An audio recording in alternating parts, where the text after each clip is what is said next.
مرزا کی ہیر ڈرامے کسی فلم کی طرح بڑے عرصے بعد ایسا بہترین ڈرامہ آ رہا ہے جہاں پر ہیرو کا کردار اتنا ڈوب کر نبھایا ہے تیمور مرزا.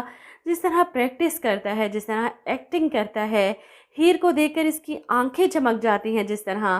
اور ہیر بھی تو محبت کرنے لگی ہے تیمور سے، لیکن یہاں پر بھول گئی تھی کہ کوئی ہے جو اس پر ہر وقت نظر رکھے ہوئے ہے. بہرحال اپنی بہن کا ساتھ دینے کے لیے تیمور اب سب گھر والوں سے ٹکر لینے کو تیار ہے. سب سے پہلے تیمور اپنی پھپھو سے بات کرتا ہے کہ اس گھر سے آج خاموشی سے ایک لڑکی پھر سے اپنی خوشیاں قربان کرنے جا رہی ہے. کیا آپ یہ سب ہونے دیں گی؟ بتائیں مجھے. اب وجہ پتہ چلنے کے بعد زیب پریشان ہو کر ہیر کا ہاتھ پکڑتی ہیں اور اسے کمرے میں لے جاتی ہیں کہ یہ کیا کرتی پھر رہی ہو تم؟ کائنات کی شادی ہے، اس گھر میں طوفان آ جائے گا. اور ویسے بھی شادی ہو جائے گی تو سب ٹھیک ہو جائے گا، شادی کے بعد نئے رشتے بنتے ہیں تو پرانے خود بخود ختم ہو جاتے ہیں. اس پر ہیر اپنی ماں کو سمجھاتی ہے کہ جب رشتے بن جاتے ہیں تو نبھائے بھی جاتے ہیں، لیکن جب رشتے دل سے بنتے ہیں تو ان کو نبھانے کی اتنی جدوجہد نہیں لگتی جتنی آپ نے کی ہے. میں جانتی ہوں ابا سے شادی آپ کے دل کا نہیں، نانا کا فیصلہ تھا، کیونکہ مرزا ہاؤس کی لڑکیوں کو محبت کرنے کی اجازت نہیں ہے، لیکن آپ نے وہ شادی نبھانے کی پوری کوشش کی. میں نہیں چاہتی کہ وہی کوشش کائنات بھی اپنی پوری زندگی کرتی رہے، اس لیے پلیز آپ ہمارا ساتھ دیں.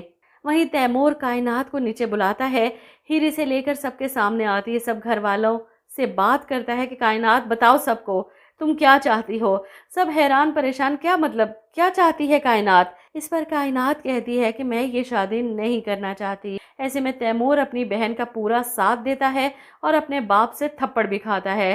تمہاری اتنی ہمت، شادی سے ایک دن پہلے تم میری عزت ختم کروانا چاہتے ہو، ایسا تو میں کبھی نہیں ہونے دوں گا. ایسے میں تیمور مرزا کا چاچو اپنے بھائی کا ہاتھ روکتا ہے. بس بھائی، وہ زمانے گئے جب لڑکیاں ماں باپ کی عزت کی خاطر چپ کر جایا کرتی تھیں. تیمور حیرت اور بے یقینی سے اپنے چاچو کو دیکھتا ہے. اسے تو پورا یقین تھا کہ چاچو کبھی نہیں مانیں گے، لیکن اس سب میں چاچو ہی سب سے آگے کھڑے ہیں کائنات کے ساتھ. یہ اندازہ نہیں تھا اسے، جس کے بعد آپ دیکھیں گے کہ کائنات کے ہونے والے شوہر بابر کو گھر بلایا جاتا ہے تاکہ اس سے بات کی جا سکے، اسے منایا جا سکے. بابر ساری بات سننے کے بعد حیران پریشان ان سب پر روب ڈالنے کی کوشش کرتا ہے کہ لڑکی والے ہو آپ لوگ، اور آپ کی لڑکی رشتے سے مکر رہی ہے، آپ لوگوں کو تو شرم سے ڈوب مرنا چاہیے.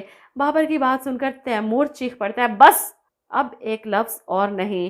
ایسے میں کائنات کے دادا اپنی پگ اتار کر سائیڈ پر رکھتے ہیں اور اپنے داماد سے کہتے ہیں کہ بیٹیوں کا گھر بسانے کے لیے والدین اپنے دامادوں کے سامنے ہاتھ جوڑ کر کھڑے ہوتے ہیں. ان کے جڑے ہوئے ہاتھ دیکھ کر بابر کو لگتا ہے کہ شاید وہ معافی مانگ رہے ہیں، اپنے کیے پر شرمندہ ہیں، لیکن وہ واقعی معافی مانگ رہے ہیں کہ وہ اپنی پوتی کی شادی اس سے نہیں کرنا چاہتے. جو شادی سے پہلے ہی دمادی کا روب جھاڑ رہا ہے وہ بعد میں کیا ہی کرے گا. خاور قریشی کی صورت میں ایک غلط فیصلہ وہ پہلے ہی بھگت چکے ہیں. دوسری طرف مرزا گھر سے باہر نکلتا ہے کسی کام سے تو دل نواز کے آدمی اسے پکڑ لیتے ہیں اور بری طرح سے مارتے ہیں. ایسے میں ایک شخص کھڑا ویڈیو بنا رہا ہے اور یہ ویڈیو تحفے کے طور پر ہی ہیر کو بھیجی جاتی ہے، جسے دیکھ کر ہیر حیران پریشان، کیا ہے یہ؟ اس پر دل نواز کہتا ہے تحفہ بھیجا ہے محبت کا. سمجھ تو گئی ہوگی تم صرف دل نواز کی ہو، کسی اور سے دل لگانے کی کوشش مت کرنا.